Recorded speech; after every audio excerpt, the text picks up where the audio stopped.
Welcome one and all to Hearthstone Grandmasters here for the Asia Pacific region. Once again, we're halfway through our slightly shorter day here for Asia Pacific, at least, where we only have 4 matches today, but they're guaranteed to be good ones. We will, of course, send you over to Europe with Raven and Sottle, and then Americas with TJ and Dan shortly afterwards. And if you are enjoying the content here, of course, remember to subscribe to either the Hearthstone or Hearthstone Esports channels, or both here on YouTube, so that you are always notified when we go live. But now, Gia, for the next matchup. Back to reality here with a double warrior ban from DawN and Shaxy.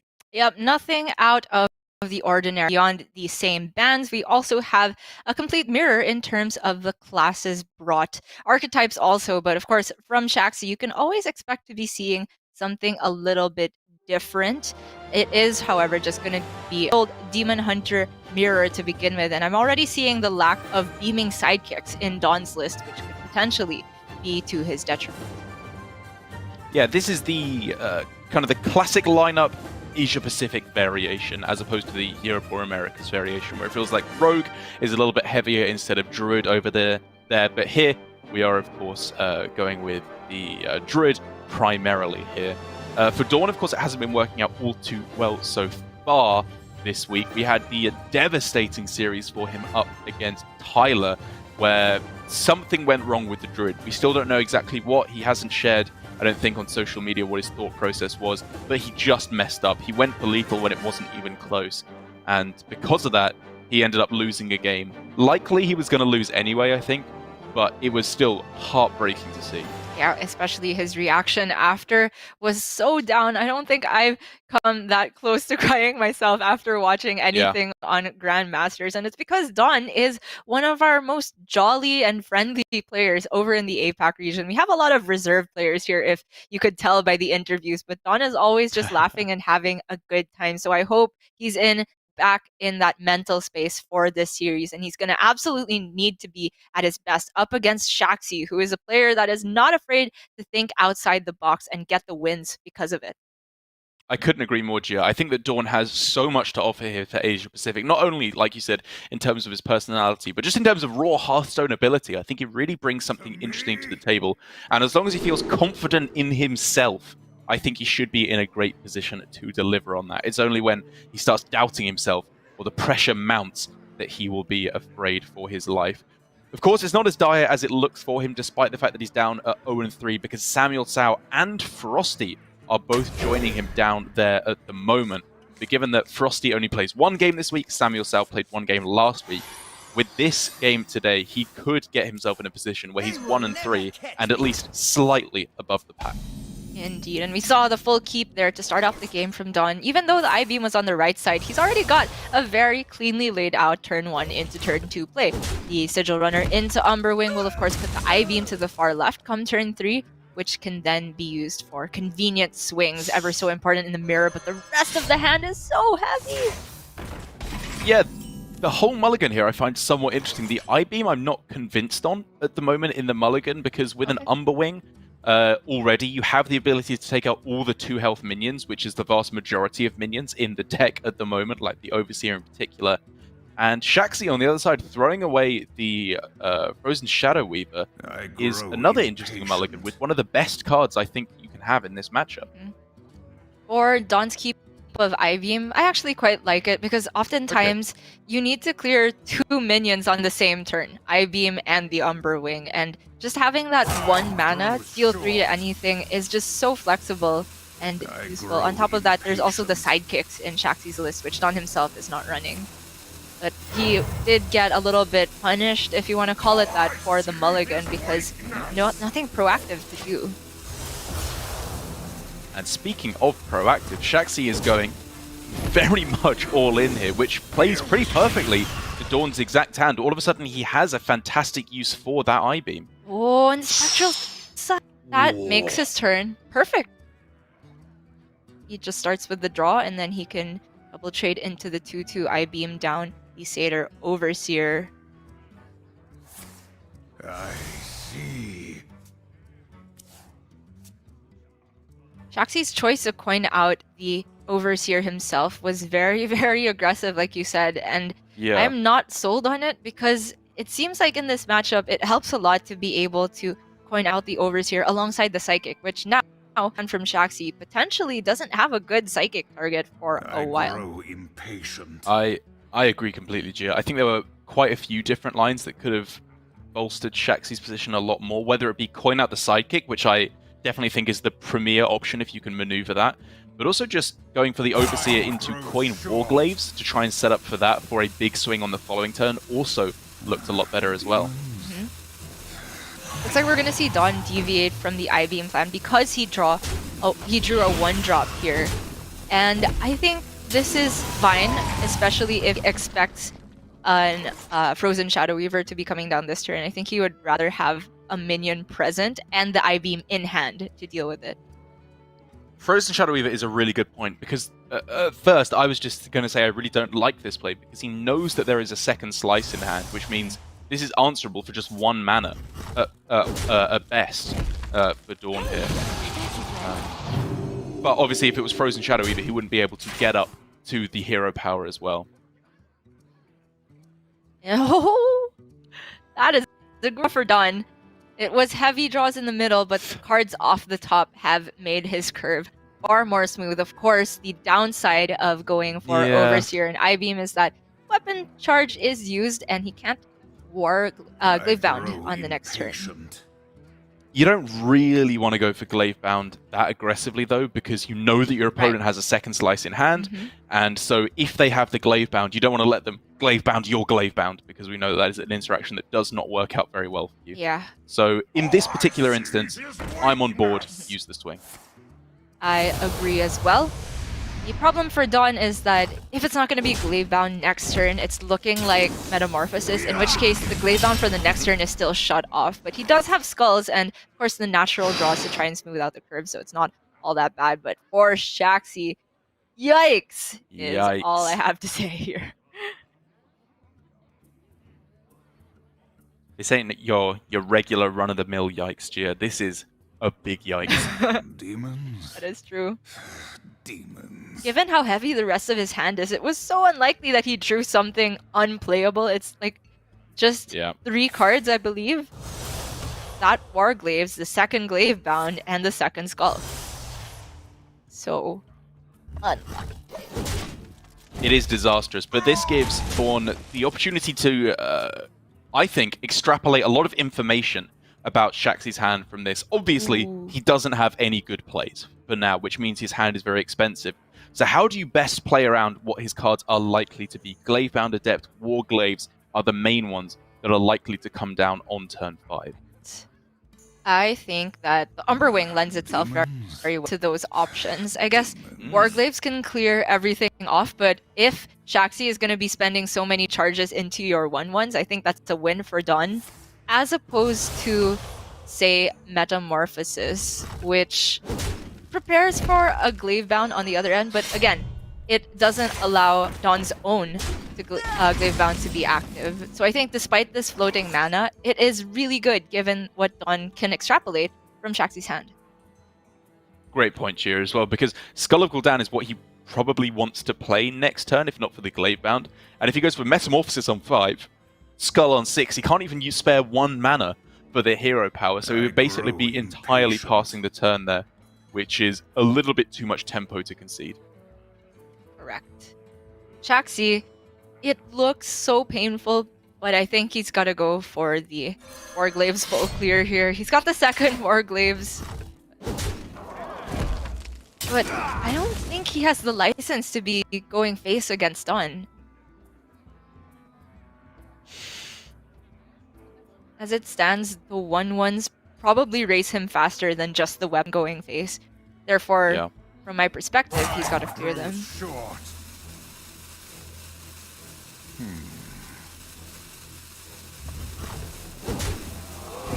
Painful to watch, but I think this is... Oh, okay. Leave 1. This is a compromise.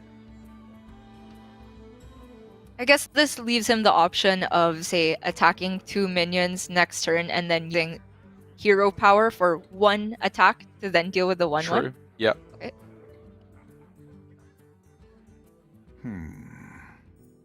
And now for DawN, you can just start killing your opponent, right? Like, Metamorphosis Hero Power is the first thing I'm looking at. It pushes 7 damage on this turn. Glaive Bound plus the 2 Hero Powers on the following turn is lethal, unless an I-Beam comes down. It's true. Which is maybe worth playing around. Demons. The alternative is to go Glaive Bound now, which of course means that you take another full turn to get all of the Metamorphosis charges off, but you could potentially stick the Glaive Bound on board to deal that damage. But because DawN knows that there's very likely a Glaive Bound for Shaxy, I like that he's chosen to go Metamorphosis over the minion development here. Absolutely. You just want to take the least interactive line possible where your opponent has basically nothing they can do to pull it out. The only thing here being, of course, I-Beam.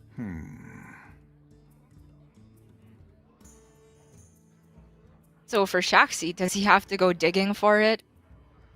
Looks like that is his first instinct. He can, of course, still play Glaive Bound if it doesn't come off the top of this Sigil Runner. But I think Shaxy knows that there is little to no way he's coming back from this game. Signal that he's got the damage. That will be one of the more one-sided Demon Hunter mirrors we've seen in a while. It will indeed. It was a multitude of different things for Shaxy, but really what it came down to was the fact that he just missed that turn 4 completely, which is disastrous in this matchup to be missing that much mana spent on a single turn. I think as well, it's also worth going back to the mulligan. I was, of course, doing my usual thing of nattering on about things that don't even matter so much about the round robin stage, but I do remember that he mulliganed away a Frozen Shadow Weaver, which I am just not a fan of at the moment. The more I see it, the more I become convinced that it is crucial in the early game if you want to be getting those swings back in your favor. No, I completely agree. Even though it is one of the later cards that you want to play, as far as the Demon Hunter curve goes, there's a lot of 1-drops, and those are ideal. The Frozen Shadow Weaver is so matched that almost no matter what turn it comes down, it's gonna be annoying for the opponent as long as you're able to freeze base, and it's never a dead turn if you play that card. So again, we can circle back, as you said, to Shaxy's decision at the beginning, potentially causing disaster in his mid game. We can indeed. But while that is a good win for DawN to get in the mirror, getting the win with the Demon Hunter is not quite so crucial as with the other decks, I would say. You're likely to get a win with Demon Hunter when it has 2 favorable matchups, in my opinion, left against the Druid and the Zoo. And therefore with Shaxy, once again, we can see he's going to be lining up the Demon Hunter again this game up against the Zoo. I think he's still in with a very respectable shot of turning things around to 1-on-1. For sure. I'd completely expect Shaxy's own Demon Hunter to get a win at some point and thus even out the series. And it's got a prime chance to do so right now up against DawN Zoo. But we've seen a multitude of extremely good Zoo draws throughout the day. There it is again! The Scrap Him on coin! Hello? APAC is... And all the 1-drops. Yeah. APAC has made a deal with the imps. I do think it's kind of interesting. Obviously, Scrap Him is not the interesting part, but keeping the 1-drops is, because at first my opinion was you keep the 1-drops because it's the best thing you can buff. And then I was starting to be convinced the other way, that you're supposed to mulligan for Hand of Gul'dan, the Carpet, because those are just better, and there's so many 1-drops in your deck. But I think I'm starting to come around back to my original thought process, because it doesn't always happen, of course, that you draw a whole bunch of spells. But you can just draw a whole bunch of spells or big minions. And against this matchup in particular, I would much rather have a lot of 1-drops. The point about Hand of Gul'dan is very interesting here. First, let's talk about Shaxy's choice. I'm looking at Twin Slice just for flexibility with the Glaive Bound Adept. But back to the Hand of Gul'dan, it seems like just on its own, it's very scary to keep with the Scrap Imp hand because that's one less slot for a minion to be buffed, unless you draw the absolute nuts with it. So it's a question of how all in do you want to go on getting the dream. Well, speaking of the dream, while for Zoo it is quite clearly buff all your minions with Scrap Imp, for Shaxy, with I believe the pick there of Metamorphosis to draw next turn, he is going as aggressively face damage oriented as it is possible to go. That is so interesting to me. Given that Twin Slice also wouldn't give him a turn 4 as it stands, which is the problem turn for Shaxy again. the way his hand is shaped, it looks like he doesn't have anything proactive to do. Then you could make similar arguments about taking Metamorphosis over Twin Slice, but I was tunneled on being able to surely activate Glavebound, and he's using the weapon charge even without killing a minion here. We can clearly see the plan for Shaxy. It is base all day. Okay, I have to be honest, I was kind of expecting that he wouldn't swing with the weapon on this turn so that he could gear up for swing when it's useful on a minion next turn. Right. And then still activate the Glavebound on 5, gearing up for Metamorphosis Hero Power on 6.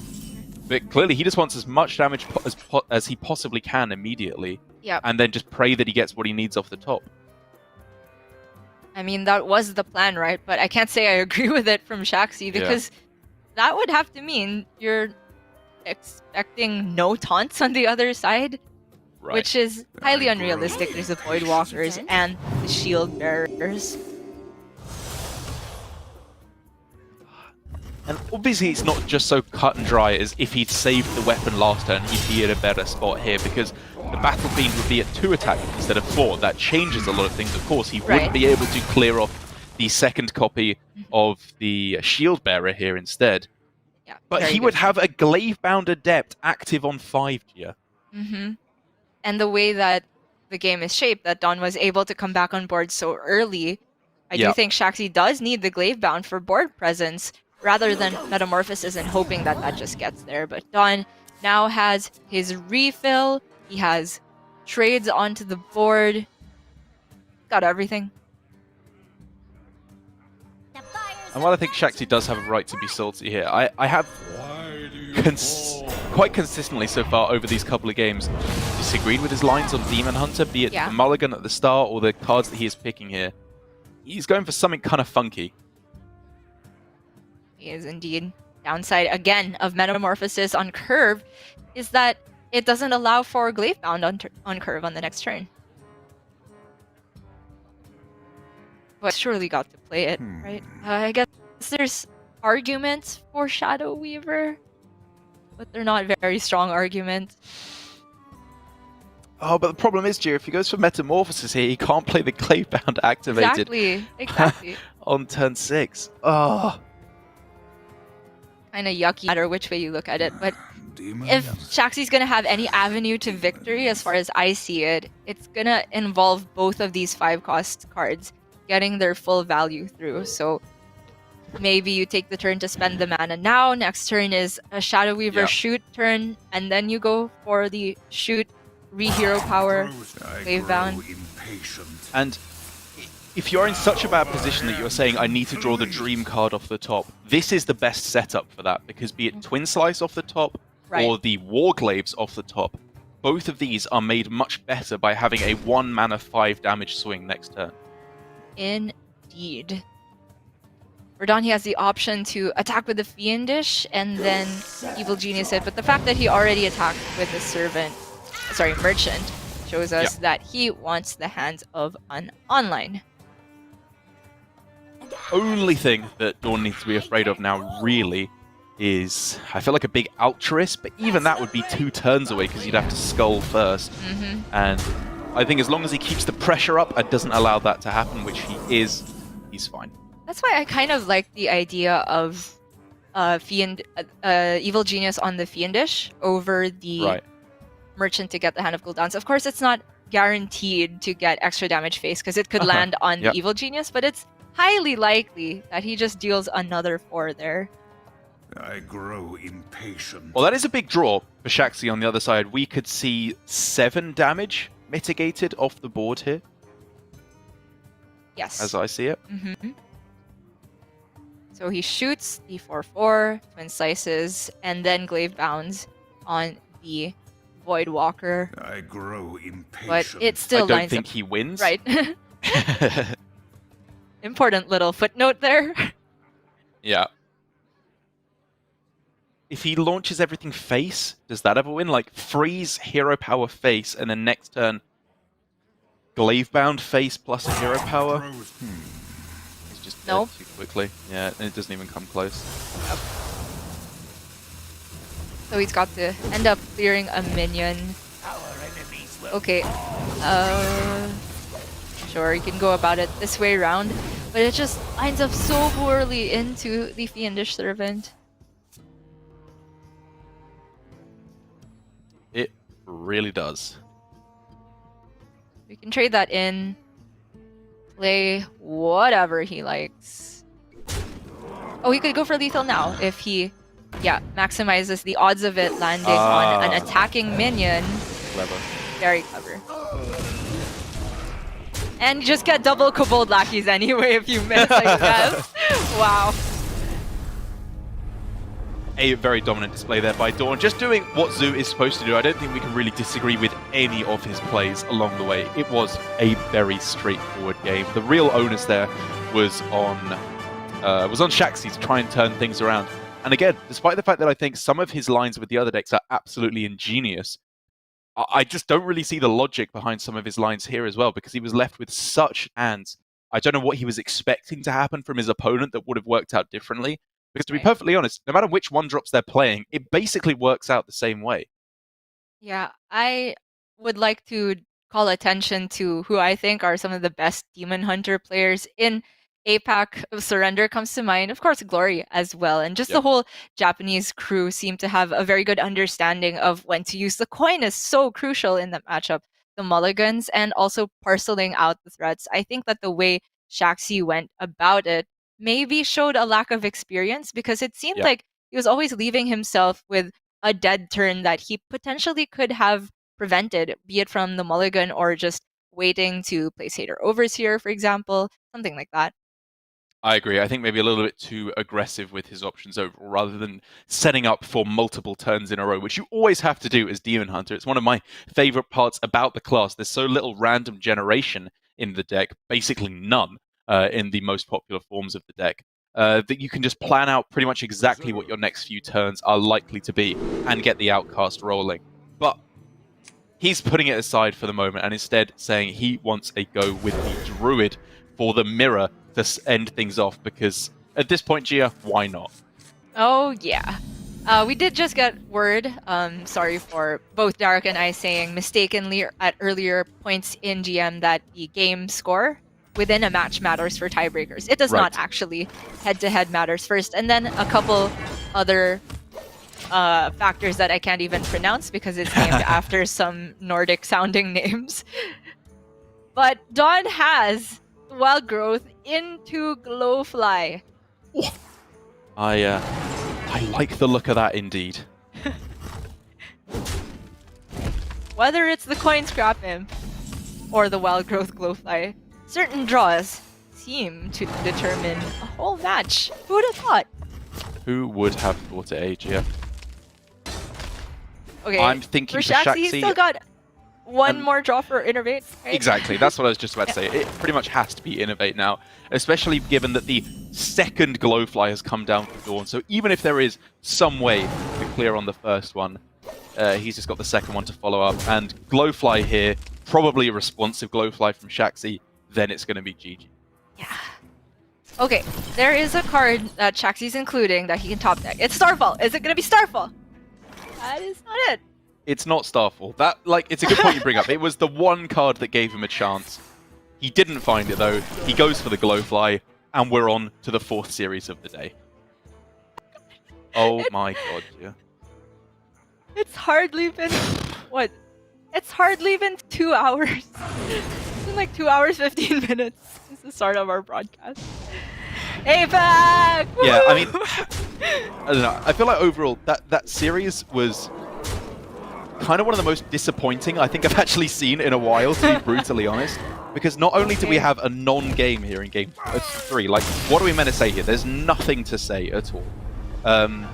Except that Shaxy could have cleared the board, but I think that's still a losing line anyway, even if he survived the turn.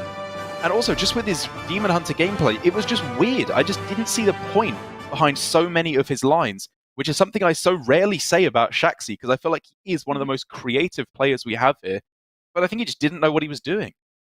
Yeah, it might be just the style of deck. Demon Hunter leaves very little room for creativity. I think it is one of the decks where your play can be optimized to a T, and granted, it is very, very difficult to find the optimal plays turn after turn, especially when one turn's decisions so largely affect the outcome for the next turn and for the rest of the game, because expending one too early can make any of your following turns far too weak.